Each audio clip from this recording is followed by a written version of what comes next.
काली कुर्सी की देख रहे हैं आप। बहुत स्वागत है एक बार फिर आप सभी का। सभी मेहमानों के साथ हाजिर हैं अगली खबर लेकर के आपके लिए व्यूअर्स। और अगली खबर आपसे कहा था कि बताऊं कौन से नेता हैं जिन्होंने जनता को भिखारी कह दिया। अभी दिखाता हूं हमको 5-7 मिनट में, लेकिन उससे पहले बड़ी मजेदार एक खबर आई है महाराष्ट्र से। महाराष्ट्र के नेता भी आपस में जिस किस्म की चुहलबाजी करते हैं गजब है। और आपको वो एक याद ही है जब नई नई सरकार बनी थी, अजीत पवार, एकनाथ शिंदे और मुख्यमंत्री बने थे फडणवीस जी, तो वहाँ भी कुर्सी को लेकर के बातें हुई थी कि कौन डिप्टी सीएम बनेगा, कौन चीफ मिनिस्टर बनेगा। तो बड़ा खुल के कहा था कि अजीत पवार ने कहा था इनका तय नहीं है ये क्या बनेंगे, मुझे मालूम है कि मैं डिप्टी चीफ मिनिस्टर बनने जा रहा हूँ। अब तीनों नेता फिर बैठे हैं। अब एक नई तस्वीर आई है, शिंदे साहब बैठे हुए हैं और बाकी दो लोग भी।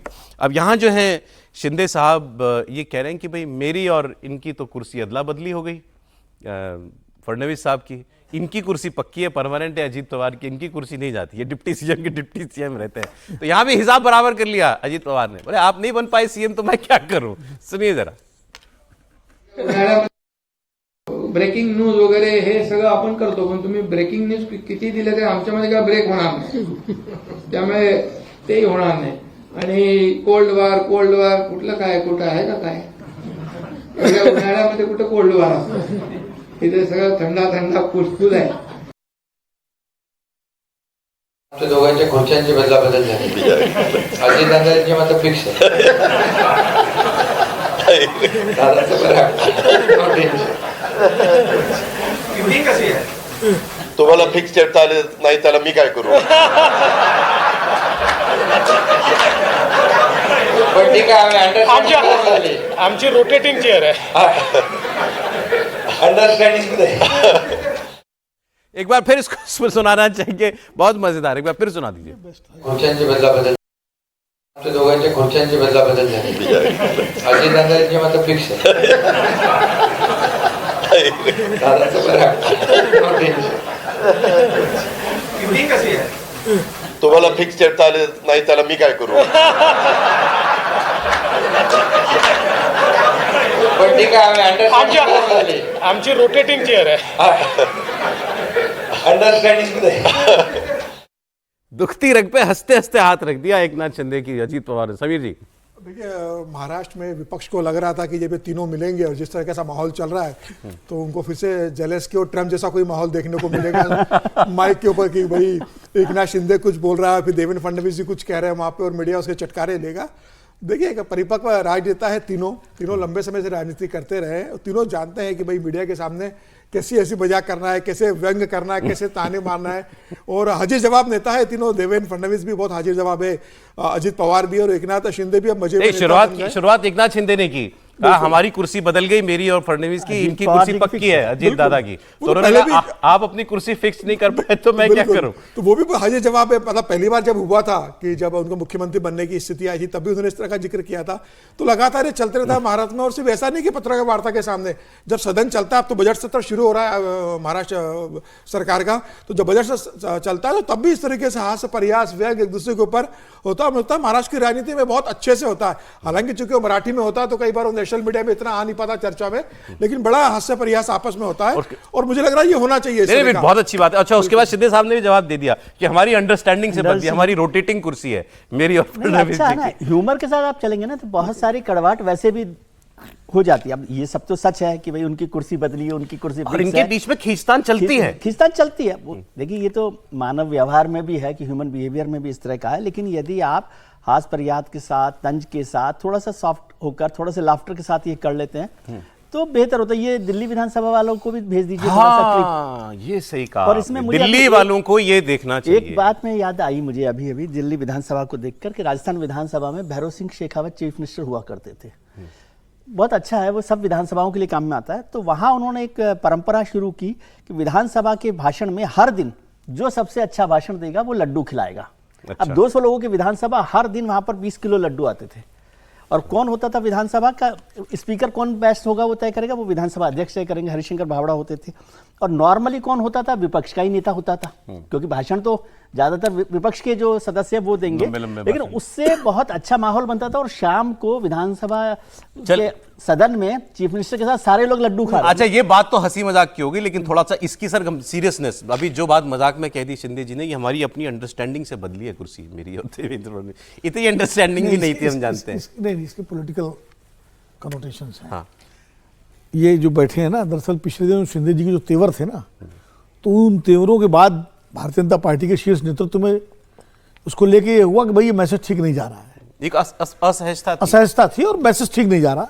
तो शिंदे जी को कम्युनिकेट किया गया कि भाई चीजें ठीक रखिए, और उसके बाद शिंदे जी ने ये सहमति वाली बात की। हाँ, वो शुरुआत में कह रहे हैं कि लोग कह रहे हैं कोल्ड वॉर है, इतनी गर्मी में कहाँ। तो उन्होंने ये सारा जो है, ये सारा इसीलिए कि भाई मैसेज ठीक हो। एक मैं छोटा सा किस्सा मैं बना दूं, जैसा विधानसभा का जो विजय जी ने सुनाया, उत्तर प्रदेश विधानसभा में एक बार एक विधायक थे त्रिवेणी राय, पुरानी बात है, कमलापति जी चीफ मिनिस्टर थे, तो उन्होंने एक महिला विधायक पर कुछ अजीब टिप्पणी कर दी। विपक्ष की महिला विधायक पर, एक मतलब अभद्र टिप्पणी कह सकते हैं। तो पूरा विपक्ष खड़ा हो गया और बड़ा हंगामा हुआ कि सदन नहीं चलेगा, माफी मांगे। तो त्रिपाठी जी खड़े हुए, कमलापति जी, और उन्होंने कहा कि भाई मैं कुछ बोलना चाहता हूँ। लोग बैठ गए।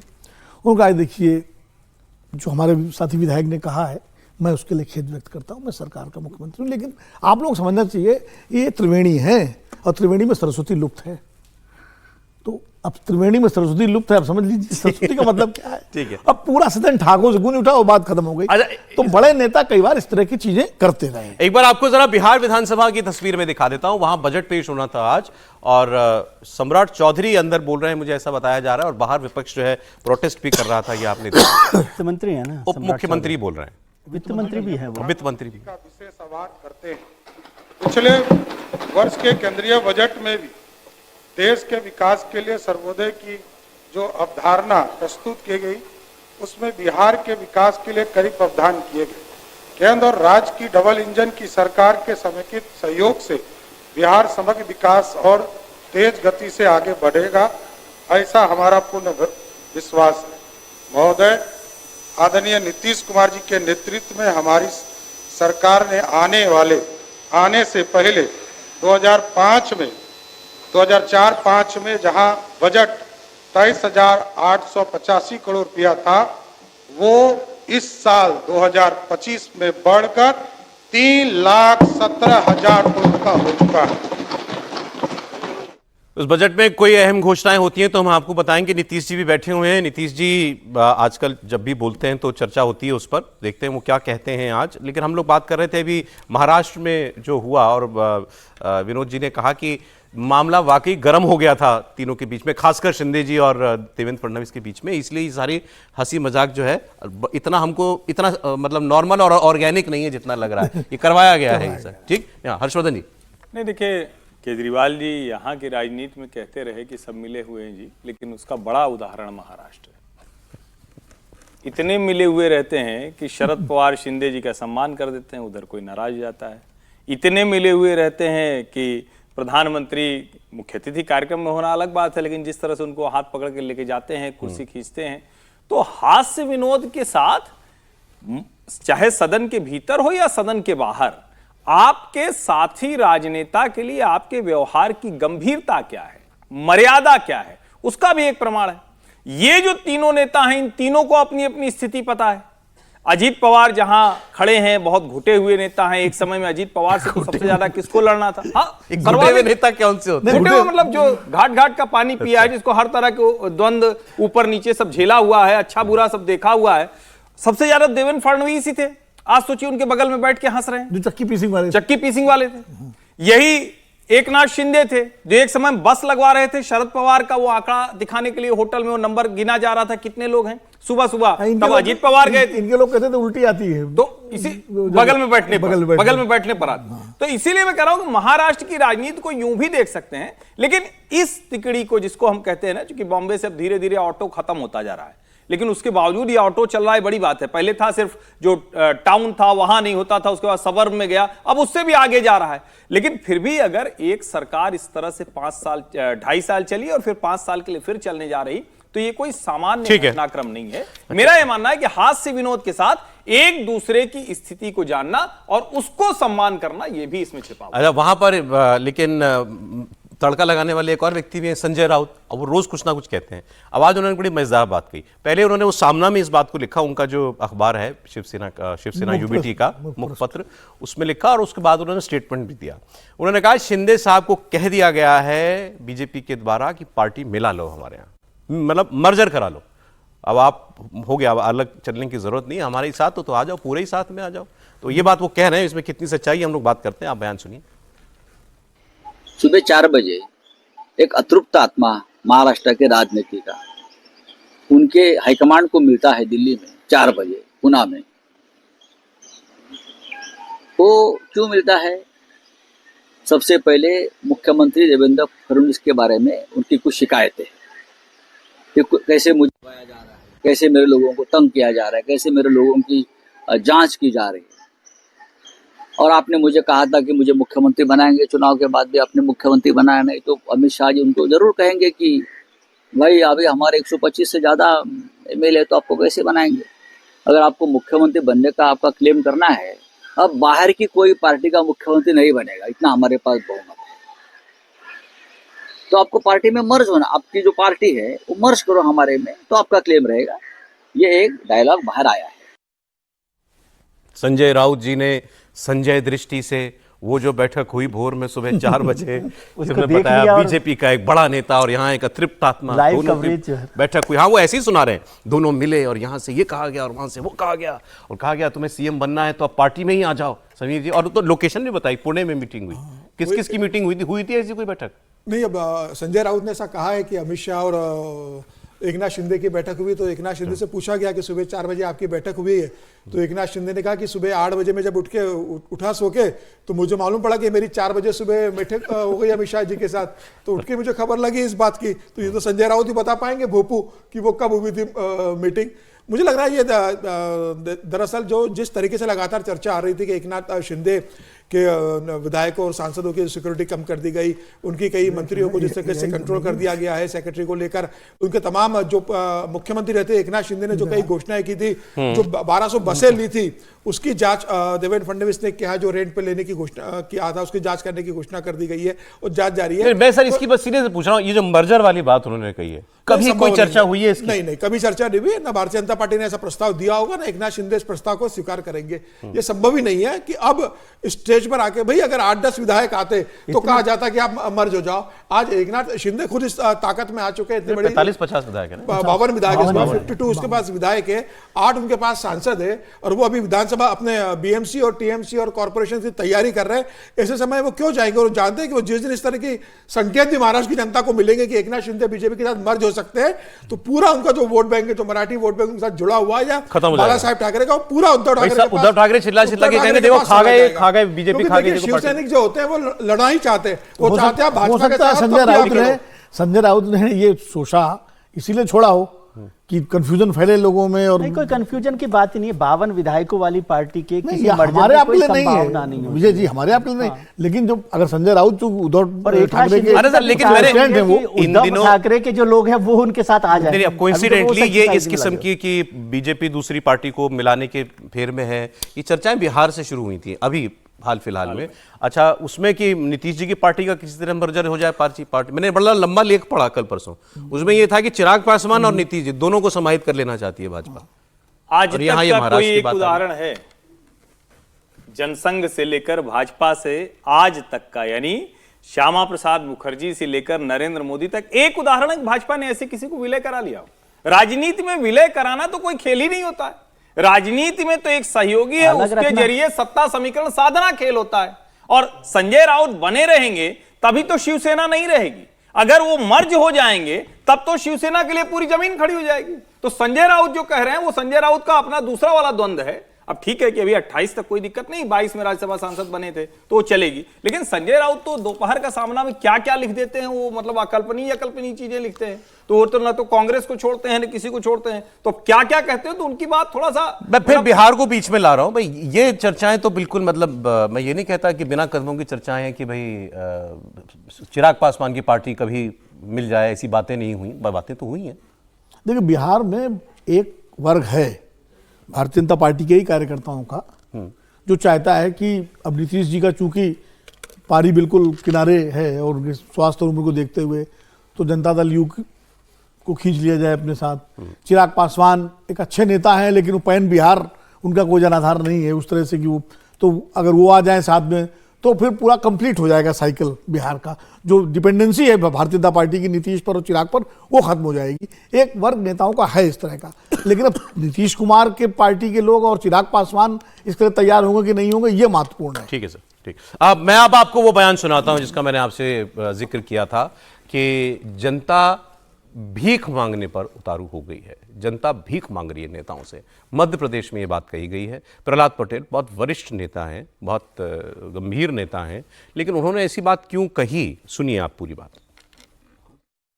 ये समाज से लेने की जो आदत है, अब तो सरकार से भीख मांगने की आदत लोगों की पड़ गई है। नेता आते हैं तो कागज, एक टुकड़ा तो कागज मिलते हैं उनको, मंच पर है माला पहनाएंगे और एक पत्र पकड़ा देंगे। ये अच्छी आदतें नहीं है। लेने की बजाय देने का मानस बनाइए। मैं दावे से कहता हूं आप भी सुखी होंगे और एक संस्कारवान समाज को हम खड़ा करेंगे।